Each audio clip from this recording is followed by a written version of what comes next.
So today, first of all, let me just start by saying we have 4 days off. Yeah. So guess what I'm gonna be doing for 4 days? Intensely working on this bus, bro. So excited. So we have a lot on the agenda today. It's nothing crazy, but like it's full. It's a full list. So right now I'm starting my day with painting my framing for the Skylight. Now, I was going back and forth on what color to do, and I've gone with white because the bordering framing for my fan is also white, and I might as well, right? And all my cabinetry and things are going to be black, so I wanted to have some nice contrast going on in there. So yeah, right now I am sanding it down, just, you know, touching up some spots. There was some glue on here that I removed. There was some, you know, little prickly edges from the wood being cut removed, and I'm gonna try and sand off this little pink thing right here. I started it and it was doing pretty well, so guess that can come off, which is awesome. Then I have some trash bags set up outside with my spray paint. I didn't even realize I had it, so I was like, cool, I don't have to go to Home Depot and buy stuff. I still do, but not for this project. But yeah, so that's what I'm doing right now. I'll go ahead and fill you in with the video, and let's do this.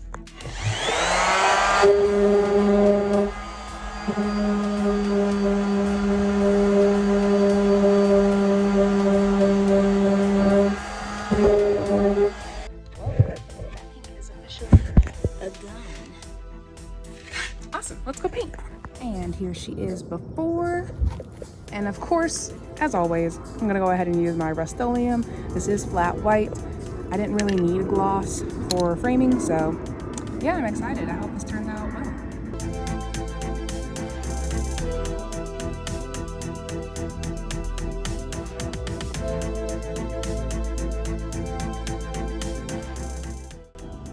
Look at her in all her glory. Just awesome. I love the finished product. Honestly, Rust-Oleum products are, yeah, they're my number one. They're my go-to. They're just easy and they can apply to pretty much anything and just evenly be coated with the spray paint. So this is really cool. I love it. Speaking of framing though, let's go ahead to the bus. So while our Skylight framing is drying, I want to tackle this fan area. So as you can see, first, we already know I messed up when actually installing the fan. So I had a huge gap, and you know what? You can't even tell anymore, which is awesome. But you can tell that it's the wrong size now because it wasn't able to go in all the way. There are literally so many frames throughout the bus that it's kind of impossible not to get near one. So the best placement that I found for the fan was, of course, near frame, and I thought it would be okay, but it's not. So the frame is literally right here, and it's preventing me from actually being able to stick in the rest of the frame in here, as you can see. Yeah, so this part is supposed to go in like that, but it couldn't even reach because it would really be hitting over here. You see that like 1/4 inch gap?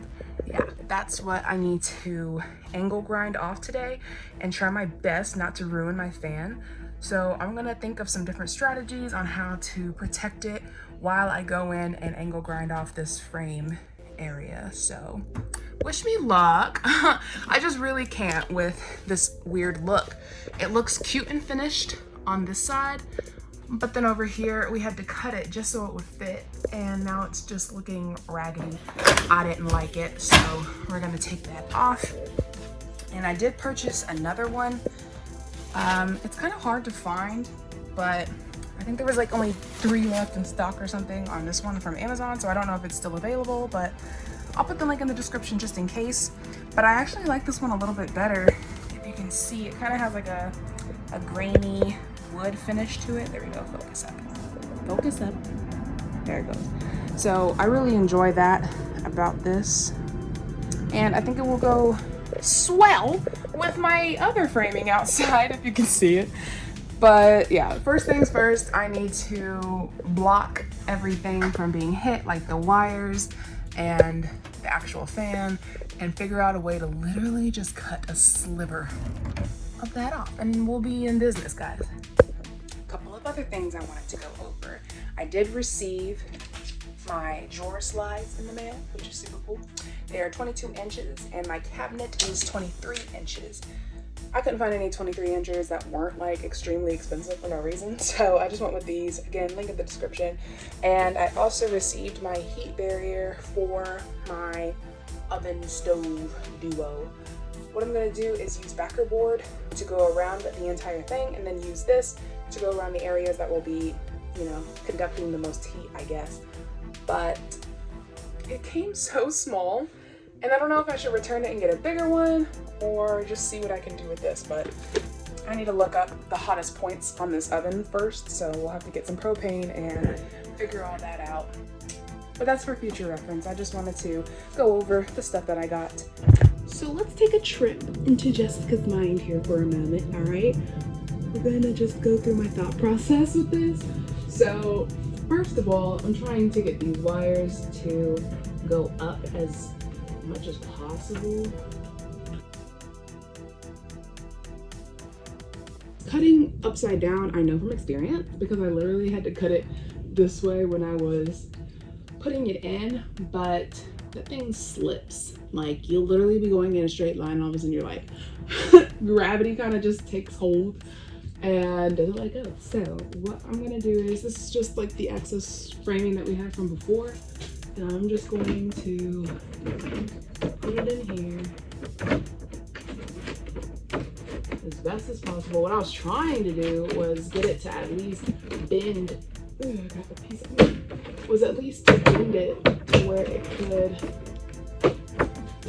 fit on the other side. That way the corners would be protected, everything would be protected, but you know, it's not happening, so work with what you got.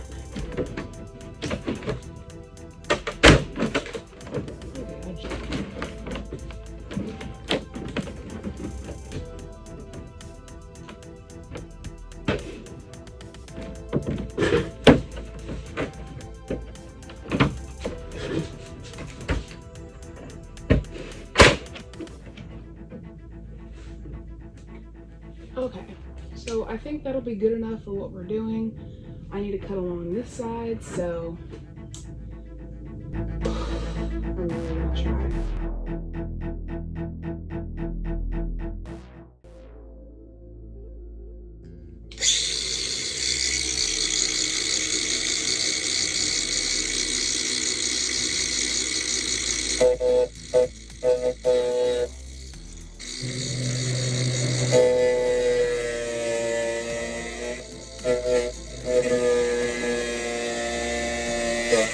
Something I should have figured out before I even installed it and done all this craziness. Honestly, my measurements were super off. Just do it the first time so you don't have to go back and do it again. My mom has been telling me this my whole life. Tell me why it's just now thinking again. Okay.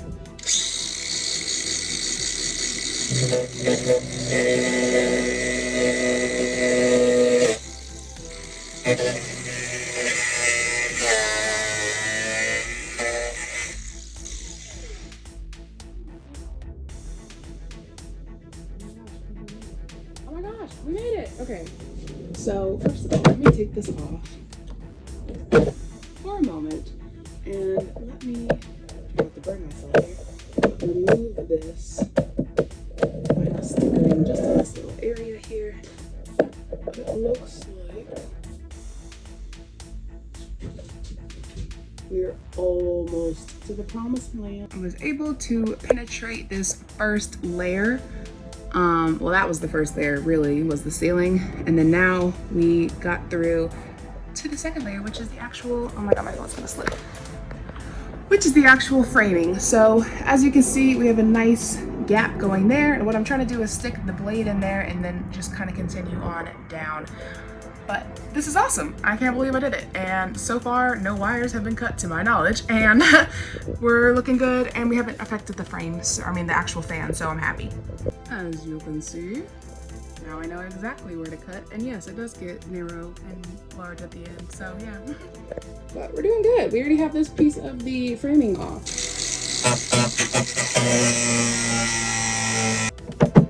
Yay! And for the most part, we did great with the wires. I did, I guess, get this one heated a little bit because it bubbled, and this one I did cut up, but we have better access to the wires, so I can just switch those out right quick. See, now everything's fitting. That's exactly how it should look. Just like this.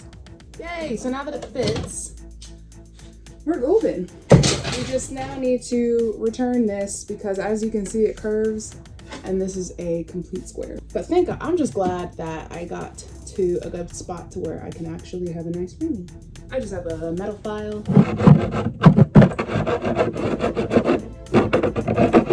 These things are awesome. So now, as you can see, you can actually see all the inserted areas for the framing. And like I said, I did cut into this wire, and I'm gonna go ahead and replace that. And the heat from the actual angle grinder kind of made this bubble. So I'll probably do a little snip, snip, crimp, crimp, and call it a day. Okay, so I just checked on the framing for the Skylight, and there are some spots that I couldn't get to because the trash bag was kind of laying on it, like at the bottom here. So I'm just gonna do another, little light coat. Alrighty, so Mike gave me these little things to actually paint on. It made my life easier. But I went ahead and sealed the outside with just a quick coat. Nothing crazy, nothing pretty. And then I went in with a second coat on the inside. And then I'll probably flip it over later and see how the other side is looking. But yeah, I'll let that dry for now.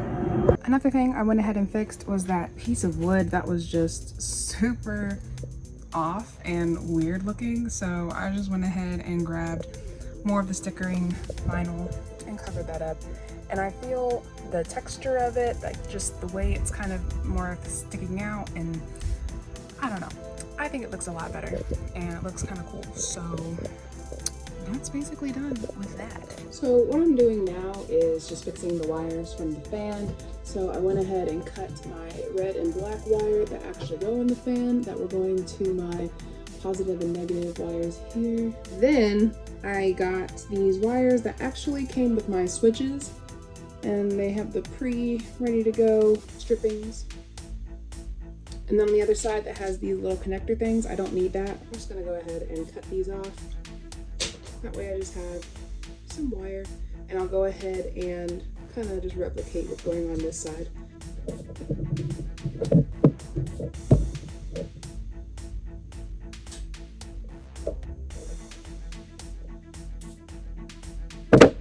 Bring back our buddies. This is a heat shrink butt connector, and it's a 100-piece, and you can also, crimp or heat shrink it, which I will. And you could connect it directly from the fan to this, but I don't think the wire is long enough, so I'm gonna go ahead and use these.